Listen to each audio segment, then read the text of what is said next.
நம்ம சிவகங்கை மாவட்டத்தில் முதல் முறையாக உருவான நகரத்தார் அருங்காட்சியகத்தை பார்த்துருக்கீங்களா?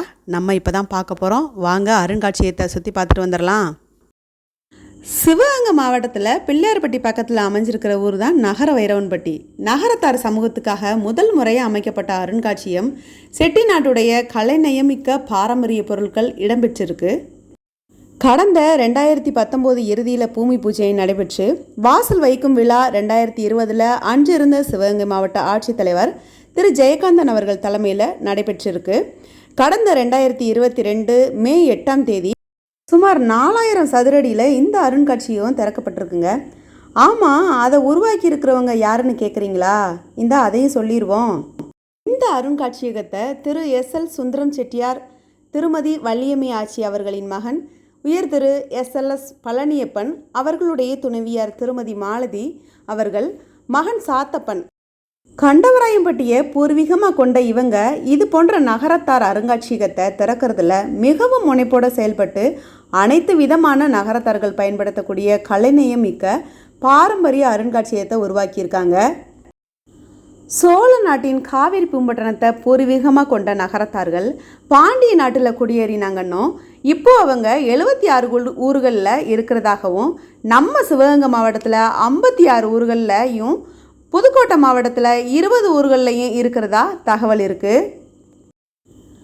நம்ம நகரத்தார்கள் அலங்கரிக்கும் இடங்களை தான் செட்டிநாடுன்னு சொல்கிறாங்க. செட்டிநாடு அப்படின்னாலே பாரம்பரிய வீடுகள், சமையல், உறவு முறைன்னு அனைத்துலேயுமே தனித்துவமாக தெரியக்கூடியவங்க. அவங்க வம்சாவளியை பயன்படுத்தின பொருட்களை தான் முதல் முறையாக நகர வைரவன்பட்டியில் அருங்காட்சியகமாக அமைச்சிருக்காங்க. 1917 அவங்க பயன்படுத்தின வரவு செலவு நோட்டுகளையும் அங்கே வச்சுருக்காங்க. அப்புறம் 1927 இந்தோனேஷியாவிலேருந்து கண்டவராயன்பட்டிக்கு எழுதப்பட்ட கடித உரைகளும் அங்கே இருக்குங்க.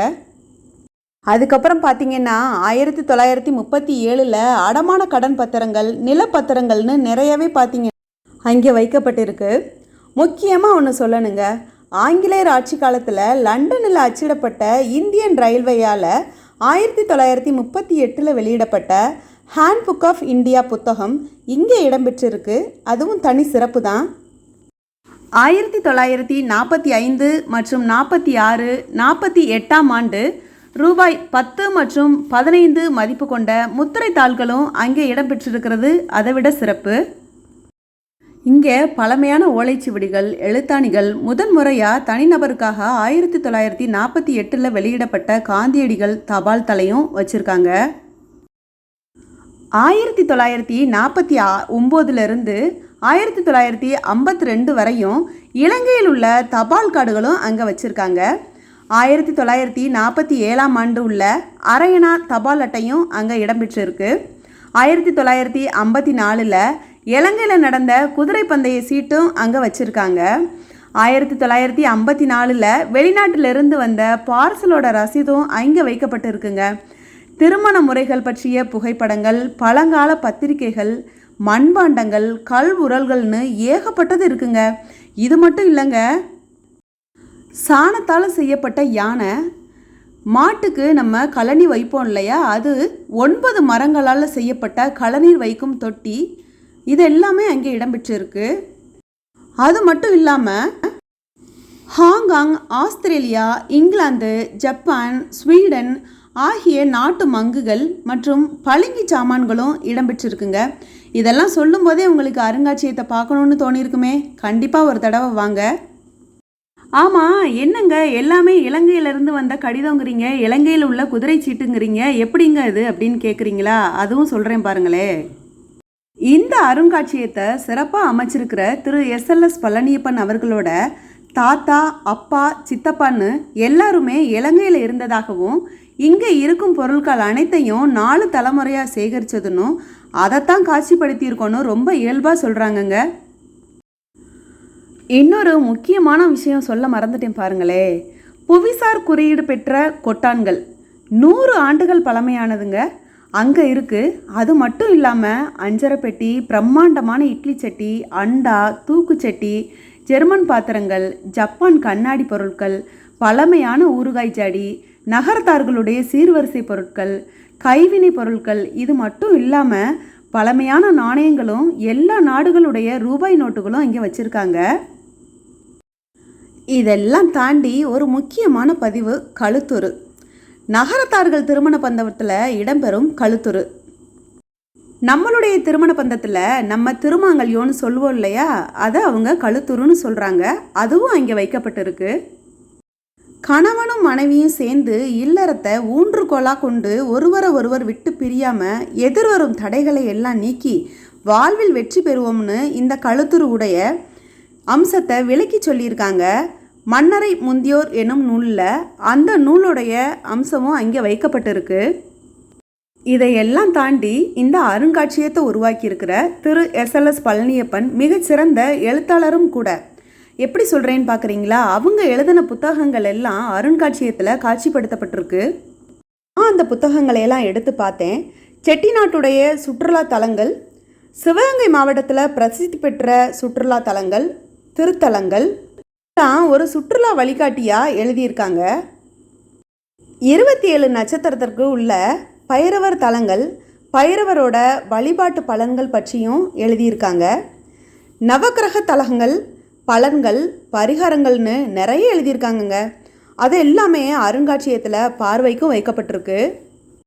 இவ்வளோ பெரிய அருங்காட்சியகம் வச்சுருக்கவங்க நூலகம் வைக்காமல் இருப்பாங்களாங்க? அதுவும் அங்கே இருக்குங்க. இந்த அருங்காட்சியகத்தை உருவாக்கியிருக்கிற திரு SLS பழனியப்பன் அவர்களுடைய தந்தை மற்றும் தாய் அவர்களின் பெயரான SL சுந்தரம் செட்டியார் திருமதி வள்ளியம்மை ஆச்சி நூலகம்னு ஒரு நூலகமும் அந்த அருங்காட்சியகத்தில் அமைச்சிருக்காங்க. இவ்வளோ பெரிய நூலகத்தையும் இந்த அருங்காட்சியகத்தையும் அமைச்சிருக்கிறவங்க எப்படி யாருடைய உதவியும் இல்லாமல் அமைச்சிருக்காங்க அப்படின்னு பார்க்குறீங்களா?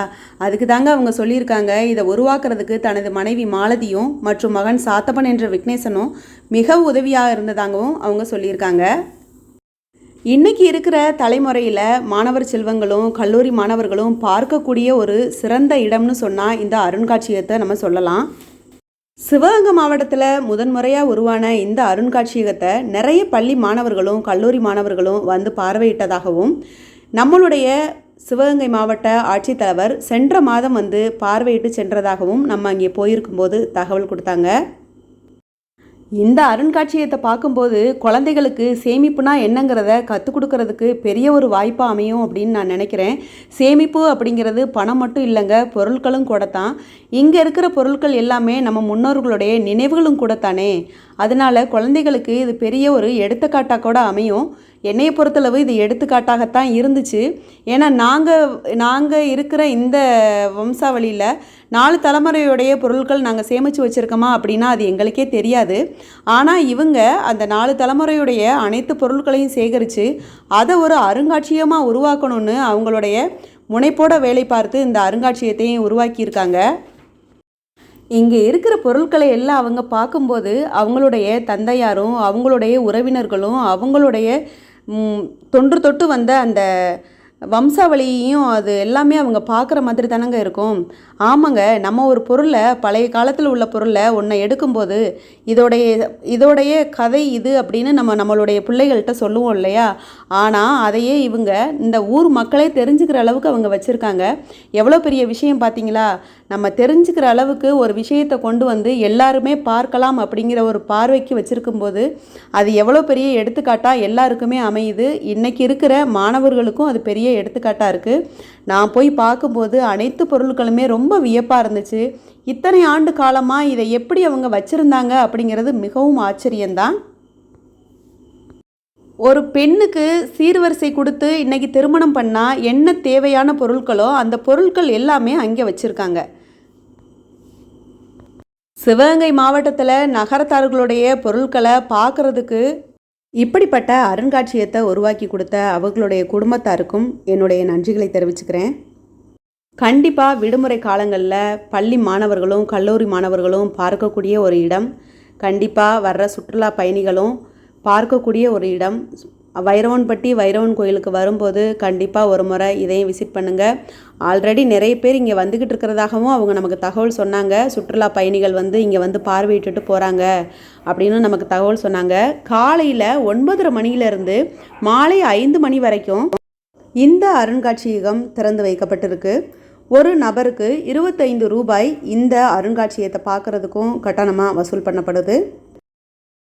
நாங்கள் போய் பார்த்துட்டு வந்து எங்களுடைய கருத்துக்களை இதில் பதிவிட்டுட்டோம். நீங்களும் பார்த்துட்டு வந்து உங்களுடைய கருத்துக்களை இந்த வீடியோவில் பதிவிடுங்க. இந்த வீடியோவை ஷேர் பண்ணுங்கள். நிறைய பேர் பார்க்கக்கூடிய ஒரு இடம். நன்றி.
நன்றி.